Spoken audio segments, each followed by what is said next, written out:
اس video میں جے M سینج کے لکھے ہوئے بہت ہی famous one act play riders to the sea کی سمری بیان کروں گا۔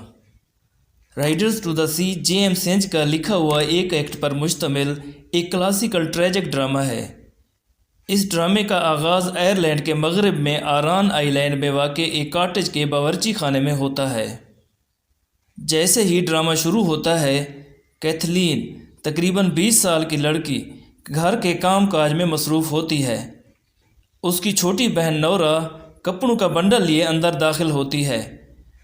پہلے وہ دونوں بہنیں اس بات کی تسلی کرتے ہوئے کہ موریا ان کی بوڑھی ماں دوسرے کمرے میں لیٹی ہوئی ہے۔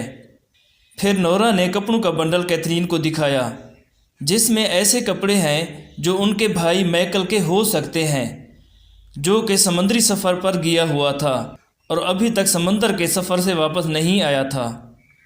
شاید مائیکل کی سمندر میں موت ہو گئی ہے اور وہ چاہتی ہیں کہ یہ بات ان کی ماں موریا کو پتہ نہ چلے۔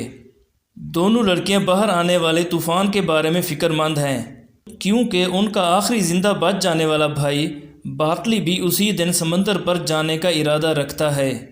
وہ موریا کے آنے کی صورت میں بنڈل نہ کھولنے کا فیصلہ کرتی ہیں، کیونکہ وہ مائیکل کی موت کنفرم ہونے پر اپنی ماں کے متوقع شدید رد عمل سے پریشان ہوتی ہیں، کیونکہ موریا کے خاوند کی بھی موت ہو چکی ہوتی ہے اور موریا کے 4 بیٹوں کی بھی پہلے ہی موت ہو چکی ہے۔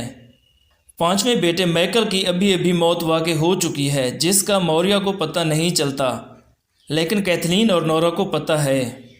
تاہم کیتھلین اپنی ماں موریا کے ان کے کمرے میں داخل ہونے سے پہلے اس بنڈل کو چھپا دیتی ہے تاکہ موریا کو مائیکل کی موت کا پتہ نہ چلے، اور موریا نے اندر آ کر بارٹلی کے بارے میں دریافت کیا۔ موریا کہتی ہے کہ طوفان کی وجہ سے بارٹلی آج سمندر میں نہیں جائے گا، لیکن بارٹلی جلد ہی اپنے سفر کی تیاری کے لیے آتا ہے اور اس پر اس کی ماں موریا اسے جانے سے روکنے کی کوشش کرتی ہے، لیکن بارٹلی پر اس کی ماں کی اسے روکنے کی کوششوں کا کوئی اثر نہیں ہوتا۔ بارٹلی نے جانے سے پہلے کیتھلین کو ہدایات دینا شروع کی کہ اضافی کام کیسے کریں، جیسے کہ بھیڑوں کی دیکھ بھال کرنا وغیرہ۔ اب جب کہ ان کا بھائی مائیکل بھی چلا گیا ہے اور بارٹلی جو اکلوتا مرد زندہ رہ گیا ہے، وہ بھی کئی دنوں تک سمندر پر رہے گا۔ بارٹلی کے چلے جانے کے بعد موریا بارٹلی کو جاتے وقت بلیسنگ نہیں دیتی اور موریا چیختی ہے کہ اب بارٹلی رات کو مر جائے گا۔ کیتھلین نے موریا کو اس کی مایوسی اور بارٹلی کو بلیسنگ نہ دینے پر باتیں سنائیں، لیکن پھر اسے احساس ہوا کہ وہ اور نورا بارٹلی کو روٹی دینا بھول گئے ہیں۔ موریا بارٹلی کو روٹی اور بلیسنگ دینے کے لیے اس کے پیچھے جاتی ہے۔ جب موریا بارٹلی کو روٹی دینے اس کے پیچھے جاتی ہے، تب کیتھلین اور نورا تیزی سے بنڈل میں موجود سامان، کپڑوں وغیرہ کی چھان بین کرتے ہیں۔ وہ شناخت کرتے ہیں کہ وہ سامان مائیکل کا ہی ہے اور اس بات کی تصدیق ہو جاتی ہے کہ مائیکل کی موت ہو گئی ہے اور وہ اس کی موت پر ماتم کرتی ہیں۔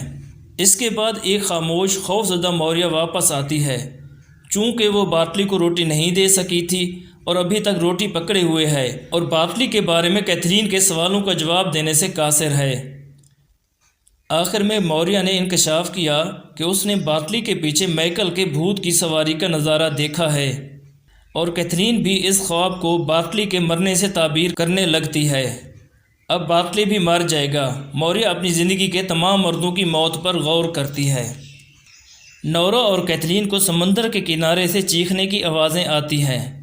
چند بوڑھی عورتیں سوگ میں جھونپڑی میں داخل ہونے لگیں۔ کیتھلین حیران ہے کہ کیا انہیں مائیکل کی لاش مل گئی ہے، اور وہ موریا کو بنڈل سے کپڑے نکال کر مائیکل کی موت کے ثبوت کے طور پر دیتی ہے۔ ہم خواتین میں سے ایک نے تصدیق کی کہ بارٹلی بھی مر گیا ہے، اسے اس کے گھوڑے نے سمندر میں پھینک دیا ہے اور اس کی لاش کو دوسرے شہروں کے لوگ لے کر آئے ہیں۔ صدمے سے دوچار موریا مقدس پانی چھڑکتی ہے اور بارٹلی کے جسم پر دعا کرتی ہے۔ اس کا مطلب یہ ہے کہ اب وہ جلد ہی مر جائے گی، کیونکہ اس کی زندگی کے تمام مرد مر چکے ہیں۔ اس کے ساتھ ہی اس ڈرامے کا اختتام ہو جاتا ہے۔